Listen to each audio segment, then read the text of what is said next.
Hi and welcome to The Real Women of Boxing, where women with working knowledge and experience of the fight game bring you the latest interviews, news and reviews. My name is Jacqui-Lee Pryce and today we're keeping it strictly interviews. It's a Commonwealth Games special. My guest today is a Team England representative. She's a bronze world medalist and a silver European medalist, Demi-Jade Resztan. How you doing, Demi? You all right? Good, thank you. Good. Nice to see your face. So congratulations on being selected to represent Team England at the Commonwealth Games. Yeah, you must be feeling on top of the world at the minute. Yeah, really excited, over the moon. I just want to get going now. So.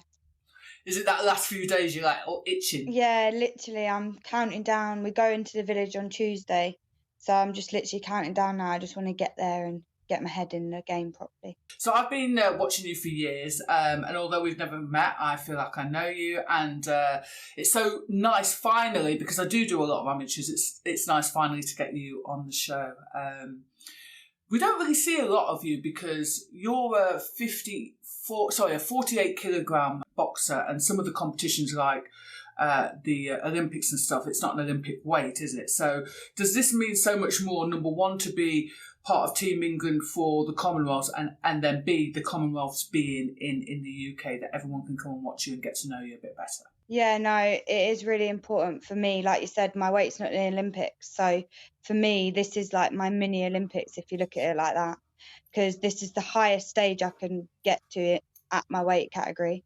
So I've just got to go and give it my all. And like you said, it being in England, that's even more like amazing, because family and friends come and watch.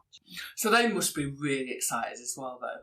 Yeah, my mum is literally over the moon. She can't wait, and my family. My granddad won't come and watch me. He's never watched me, but yeah. Is he against female boxing, or he just doesn't want to see his little princess getting No, he likes female boxing. It just don't want to see me getting hurt or anything. I think even when he watches videos back on that, he has like tears. I'm just like, why? Oh, bless him. Has he seen you? You're an aggressive little so-and-so.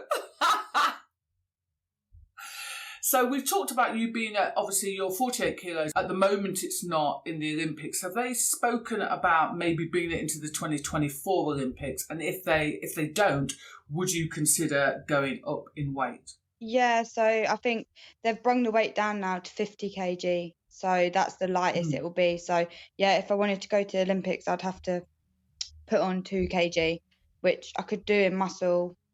The coaches have spoke about it. I already spar girls like heavier than me all the time anyway. So they said they don't see an issue, Dem. So it's just something to look forward to in the future. I mean, you've got enough time as well, haven't you? You've got, what, let's say a year and a half. Let's call it a year and a half. Because you'd have to start boxing at that weight before the games, wouldn't you? Yeah, no, 100%. See where I'm at and things like that. Are they usually a bit taller than you as well? Yeah, already they're usually taller than me. So if I went up, they'd be even taller. But to be fair, with the way I box, I think it works out better when they're taller, because come in and under, if you know what I mean. Yeah, totally. Yeah, you are definitely an aggressive front foot fighter, aren't you? You've got that really exciting style, but you've always kind of been like that, haven't you? Yeah, no, I've always been like a front foot fighter. I don't know, I think it's just the adrenaline. I get excited, but sometimes I get too excited and get carried away. You know, for people that don't really know you or don't really follow amateur boxing, you know, how did you get into boxing? And I guess essentially, was it because you were bullied at school? I heard you were bullied at school and then you started incredibly young, which was 7 years of age. Was that kind of the catalyst to you getting into the sport? Yeah, so my mum obviously like pushed me to get into it, and it was because like I did get bullied. Mum had enough of getting phone calls from the school or like me being upset, you know, things like that. So mum was like, right, that's enough. You need to put a stop to this. So I learned self-defense, which was good, but in a way it helped me challenge my anger as well. So it weren't just physical help, it helped me mentally as well. And it was like something to look forward to after school, like something to like do with my time. But I did, for a few years, I did take it a bit like wrong. Like I did, when someone used to say something, I used to just beat him up. And Mum was like, that's not what I said. I knew. That's not what I said. I said, if they hit you, you can hit them back, but you can't beat them before. You can't actually start the fight. Yeah, so, but I was like, but Mum, It's they're called- saying bad things about you. And she's like, they're only words, Demi. Unless someone actually hits you, don't hit them. And I'm like, okay. The clue's in the title. Self-defense. Not go and bash up people. Yeah, well, I learned the hard way and I was in trouble at school. So Mum was like, no, this is not what I wanted. Yeah.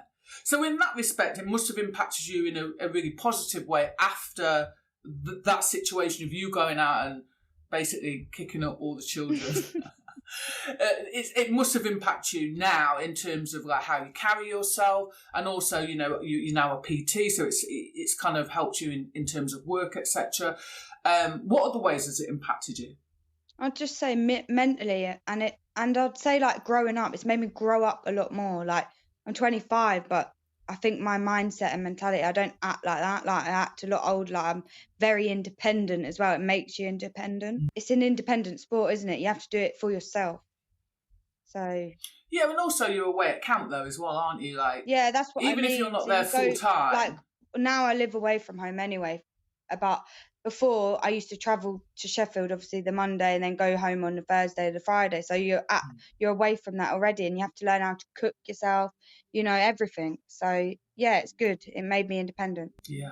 I do think that boxing has got so many transferable skills, regardless of whether you go on to become a professional or not, or even it doesn't really matter. I mean, obviously it does in your case, whether you get to sort of a top level, but even a club level boxer, it kind of has a massive impact, doesn't it? Yeah, no, 100%. Before I started on GB, it just drove me to like want to do more. Literally drove me to like, I don't know, like all my friends like at 18 would be going out drinking and things like that, and I didn't really have a party life. I'd just be like, nah, I'm in the gym, I'm training. Like that was just me. Did you find them stop? They just stopped asking you? Yeah, they did actually, and then I got upset I weren't getting asked. So basically, I'm always at boxing, right? And boxing's been a massive part of my life for about 25 years, and it's exactly the same. I get vexed when they don't ask me, but like when they ask me, I'm like, oh, I can't go because I'm going to a show, or do you know what I'm saying? So yeah. So you box for your club is New Ashley Club, yeah, is that correct? Newmarket. Were you the first girl there then? No, I don't think I was. No, I weren't the first girl. I think I was maybe his second or third. So I'm guessing your presence kind of encouraged all the girls to come in, not only to come into the sport, but to come to that specific gym. Yeah, no, 100%. It did promote it, and they felt comfortable. And when they come in, I used to chat to them and, make them feel part of the team. Like, it was really nice. But not just girls. Like, I think young kids as well, like young boys as well. They proper looked up to me, bless them. And like, always like, oh, look, there's nice. Demi. I'd be like, are you all right? And they'd be like, sometimes really shy and shame off, and I just be laughing. But yeah. That's really nice. And you're a 4-time national champion, aren't you? Yeah, 4 times, yeah. 4 times national champion. You got bronze in the Worlds in 2019, silver in the Europeans in 2019 also. Yeah, so in terms of your weight class, has it been quite difficult, I guess at the national level, to find that much competition? So before I went on GB, it was really hard to find like competition. Like my coach would struggle. He even for like the home show, because obviously you don't fight in England. Like when you get on GB, it's always abroad. But for our home show, before I got onto GB, he got the Irish champion over for the home show and paid for her to come, and then I beat her. I actually stopped her. But yeah, it was really good. Like it's hard to get opponents. So, but when I got on GB, to be fair, my weight class is actually really busy. So. Oh, good, yeah. Yeah. So I'm guessing then after the first time that you beat up the Irish fighter, she never came back. No, definitely. Bless her. But it happens. Boxing's sport, isn't it? When you get in the ring, you can be like it is not friends, and then when you get out, you can be friends. Yeah, 100%. So yeah, like you're saying, I know there were certain weights, like the middleweight is one. I used to box at middleweight, and that I still think it's easier. I know people will hate me for saying that, but it is easier for, say, a 75-kilo boxer to get a medal than it would be for probably you or a 60k or do you know what I mean? Yeah, because the weight categories are not as busy, isn't it? So then you get to the prelim stage and the medal stage is quicker. Yeah, it's true. It's and true. sometimes in the So, draws, you could actually like draw the number one. Not that you think you're going to be number one anyway, but do you know, like in boxing, I feel like you need that build up. It's good to have like a few, not hard fights. Every fight's hard, but do you know what I mean? Like a build up. So then, if you got the world number one, you'd want a boxer later on in the stages. Well, yeah, because first of all, you might get beat.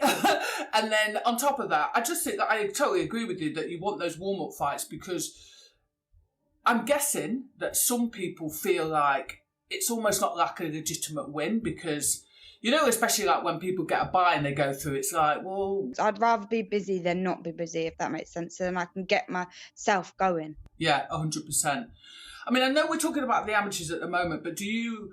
You know, now sort of Lauren Price has turned over, and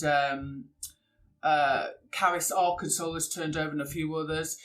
Are you looking at that sort of pathway maybe after 2024? Because I'm guessing, correct me if I'm wrong, I'm guessing that your dream would be to try and get an Olympic gold medal. Yeah, no, 100%. If I can go it that way, like I said, there's nothing for me to lose. So if I can actually go it that way and try and achieve that, then yeah, 100% that's in my thoughts. But at the minute, obviously right now it's Commonwealth Games. I have to, what I've learned, I take one step at a time. I don't override it, because it just gets way too much for your brain, especially in boxing. Like, we already overthink everything.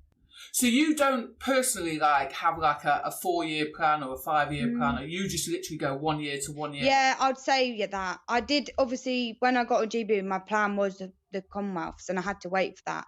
But now the Commonwealths here, I haven't really thought about what's next, if that makes sense. Like, I'm just solely focused on totally. that. I think it's got, you know, it works different ways for different people, doesn't it? I mean, some people like try and do a 4-year or a 5-year plan, and then some people don't, because like you just said, you don't want to get overwhelmed. And I think that's, you know, pretty reasonable. Yeah. Pretty reasonable. But have you been watching the professional scene since a lot of the amateur girls have turned over? Yeah, no, Caris and Lauren are like my girls. Like when we was on Team GB, when they left, it was quite upsetting, because I just keep myself to myself now. But I still see them, because they come and train in the gym and that, but it's not the same. They're not there on the trips to annoy and things like that. But no, they're funny. I've been watching them. I think I would go pro, but like I said, I'm not in a rush.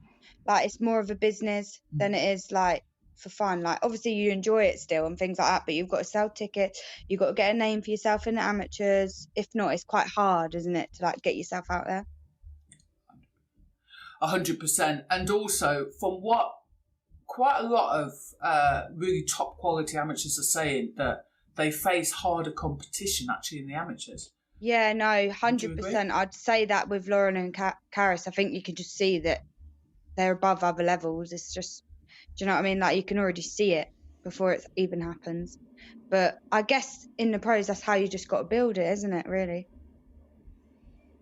I think you know, there's quite a lot of us, obviously we're a little bit biased, but there's quite a lot of us that have been involved in the amateurs, that we see the difference, and we're all saying, you know, Natasha Jonas is one, you know, Chantal Cameron's another, you know, so many people are saying, listen, where the professional game is at the moment, it's good, but as soon as you get that influx from Commonwealth Games, from the 2024 Olympics, it's gonna just grow. The talent, the level of talent. I'm not talking about necessarily the numbers. I'm talking about the level of talent. It's just gonna turn itself on its head. Yeah, 100%. I agree. I think because obviously after that Olympics, everyone's going to be either staying or they're going to think, what am I doing next? Do you know what I mean? So yeah. The professional boxers getting offered more money. Yeah, 100%. The females. Boxer seems to be, you know, really opening their wallet. I don't know for how long that's going to continue, but they seem to have snatched some really quality, especially on the female side. Yeah. Some quality boxers. 100%. So you say that you watched, obviously you watched Caris and you watched Lauren in their last fight. I mean, how impressed are you by the fact that they're able to sort of not only just get in straight away, get a professional fight? I know they're with, you know, a good promoter, but, you know, they haven't taken long to turn over. And then the level of comfort that they seem to have when they were in there. Were you impressed by that? Yeah, I thought they held it really well. Like, literally, they loved it. Like, They was even saying to me like it is different, like the ring walk and things like that. But they said they didn't know if they'd like it or not because it's like all on you, innit? And it's like massive. But in the end, they actually liked it. They just embraced it, and they said they actually really enjoyed it. And obviously, like they just took their confidence with them and just kind of, like I do, we did it in the amateurs, just like block everyone out. So then you're just focused on that. Because if it, like they said in the pro games, like, it's very, very like easy to just get overwhelmed by the whole thing because it's a lot more, I don't know, in your face rather than amateur. You're just used to sometimes performing in front of like 10 people. I would imagine as well the pre-fight stuff. Like, you've got to not just weigh in, you've got those press days, you know, and you've got to talk to everybody when you should maybe be chilling and putting your feet up. Do you know what I mean? You can't do that. And did they mention how difficult or easy that was? They said they did say they enjoyed it as well, but again said it's different. You get spoke to all the time. They said they obviously like come across really well and that, but it is a bit draining or sometimes a bit much, especially with like Lauren, because she's like won everything. Do you know what I mean? So like she's just like, oh hi, here we go again. No, do you know what I mean? No, she must be like that, but I don't know. I know. I was like, can I get a podcast? But it was literally quite close to the game. I was trying to organise it, and then by then I was like, oh, she must want me to just. Lovely. And I mean, I get it. Especially like when you guys literally just go to a competition and chill out in between fights, and now all they've got to do is just keep talking. I know, it is draining to keep really talking though, like for them. I can see what I mean, and it's long, sometimes probably like long days. Do you know what I mean? So Savannah Marshall and Clarissa Shields are going to have this super fight on the 10th of September. It is on an all-female card, and it's the first all-female professional card in the UK, because obviously the amateurs have done it many times. What do you think of an all-professional female card? I think at the minute, I just think, I don't know, it's all right, but again, it's going against like making like boxing is obviously people are still doing it from this day, saying it's a male sport, and I think just giving it that all-female card is kind of like, I don't know, it's just not going with it. Like, you need men on there to like mix it together. Like, we're equal, we're not separate. It's not a separate thing. So I feel like it's good. It'll be a good show, like a good thing. But again, why would you want to put loads of like good boxers on one card? Like, would you not want that boxer on another card? So then there's a big like opening for the ladies. Surely that would make the ladies show more off than having them all on one card. I have to agree. So Savannah Marshall has mentioned that, you know, females have been fighting for equality for years in terms of payment, in terms of platform, like you're saying, and to kind of lump everybody together is basically not her thing. Clarissa Shields is saying, well, you have two male, you know, big male fights on a card. Why can't you do the females? But correct me if I'm wrong, Demi, I don't think I've ever seen two world championships, men's world championships on one fight. No, I haven't even known, because it's just too big. You wouldn't get the money for it. Like, everyone would be losing out on money, because you've got to think, like, when it's a big fight, people want to watch it. They're paying to watch it. They're going places to watch it. So really and truly, by putting two like world title fights on one card, you're missing out on money as well.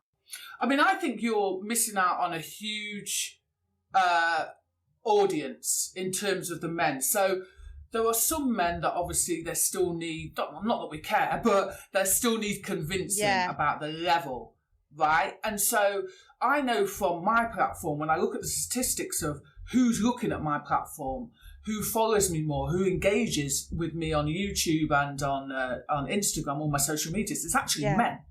So for me then, it's like, why would you then cut out that demographic? I'm not suggesting they're not going to watch, but I think if there were some men on the card, they would definitely, yeah. I think they would. But also, just from a point of view of like, if you have been waiting for, you know, this thing between Savannah Marshall and Clarissa Shields has been going on for 10 years, right? Would you not want it just to be all eyes on you then? I think so. You just want it to be you two. Like you said, 10 years it's been going on. Like, you wouldn't want anyone stealing your light. Do you know what I mean? Like, it's your light, it's your time. Do you know what I mean? Like, you need to capture that moment. That moment ain't gonna come back. Like, it's a big thing. Yeah, because apparently I don't think there's a rematch clause. Oh, I'm not sure. But This is there it. you go. So there, even more so, they should have their own thing. I mean, I have to say I'm in agreement with you. I just feel a little bit like it's a bit gimmicky, if I'm honest, because nobody else has done it. It doesn't feel like it's I say this because I know there's quite a few females that are on it that don't want to be on an all-female card. Yeah. They might not say it publicly, but they're pissed that they're on this card. And for the reasons that we've just said. Do you know what I mean? 100%. What do you think of Michaela Mayer and Baumgardner, that fight? Who do you have? To be honest, I don't really follow them. I wouldn't know. I'm not really big up in the professionals. Like, I know like our girls and things like that, and like, but I don't really follow it, if I'm honest. As it stands, there are, I think, 2 world title fights. Baumgardner versus Mayer, and obviously Marshall Shields. They're both world title fights, and then obviously they're going to have other females on that card. I always feel a little bit in two minds when talking about females who box. I'm always in two minds about even calling it female boxing. Does that make sense? No, I get it, because like you said, we're not trying to take over. Like I said, we're not taking over. Females aren't taking over. That's not what we want to do.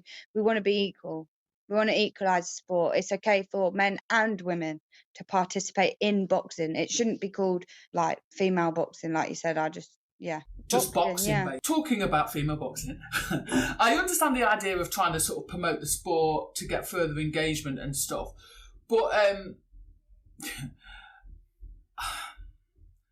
in terms of sexualising yourself as a female fighter, what are your thoughts on that? Do you think it's a positive thing because you'll sell more tickets, you'll get a higher profile? Or I don't know. I think not for it. I think it's what you want. What you want to be looked at or named at. Like, what do you want to get a name for, really? In my eyes, and people from the amateur probably agree, I think it's embarrassing. You're there to box and show your talent off and your skills. You're not there to show your body and what you look like in lingerie, really. If you want to do that, go to something like White Collar. I wouldn't bring it into amateur. But then again, like you said, some people, that's their main platform. That's how they sell their tickets. Like, each to their own, but I just that wouldn't be me. It's interesting because there is the argument that, well, you know, what's the problem? They're pretty girls, you know, they've got a nice body. Why not use it as an asset? Yeah, I get that. And you would make money off it. But then, I don't know. Do you want to be looked at like that? Because everyone will talk about it. You're going out to the nation. The whole world's going to see that. I think when I've mentioned it in the past, I think people think I'm against it. And I'm not against it. I'm just kind of like, I think it's the way, more than the underwear, I think it's the way that people carry themselves more than anything. I agree. I do agree. And I think it's like, don't get me wrong, you can get pretty bras and underwear. Do you know what I mean? Like, pretty, like with jewels on or whatever you want to do, like make it look nice. But then there's going over TT. Do you know what I mean? Like, over the top. And like you said, how they carry themselves. About their attitude, what their face is saying, everything. You know, I thought maybe a lot of the younger girls would feel, well, you know what, I'm going to do that because it will bring me more followers. But you guys seem to be more interested in promoting your boxing. Yeah, no, well, that's what we're there for, isn't it? We're not there to show off other bits. If you want to do that, you can go into bikini, can't you? Or like the bodybuilding stuff. That's when you get to wear stuff like that. Do you know what I mean? Remind me again, the Commonwealth Games starts on the 28th of July. Is it being shown on the BBC? I believe so. I think so. I'm not sure what fights or what days will, but I'm guessing it'll be on a red button if it's not live, if that makes sense. So you have an opening ceremony, don't you, on Thursday? Looking forward to that? Oh, so looking forward to it. When we went and got kitted out Monday, we went, and the outfit we've got is really snazzy. I saw them. They're nice. They're really, really nice. Yeah, and it's because it's fitted to you as well. It's nice. It just feels like you know, you haven't even started, but we feel proud already. You haven't even done Yeah, anything. so Do you know proud what to I'm be a saying? part of it. You're just like, bloody hell, I'm actually going Commonwealth Games. Like when you've got it all on, you're like, oh. Yeah.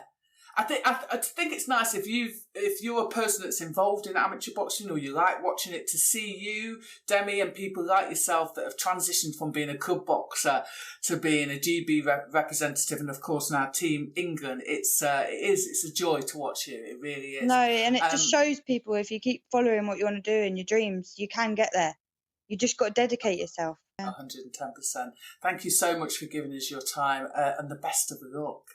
Thank you very much. Coming up this week, the Commonwealth Games starts on the 28th of July. That's this Thursday.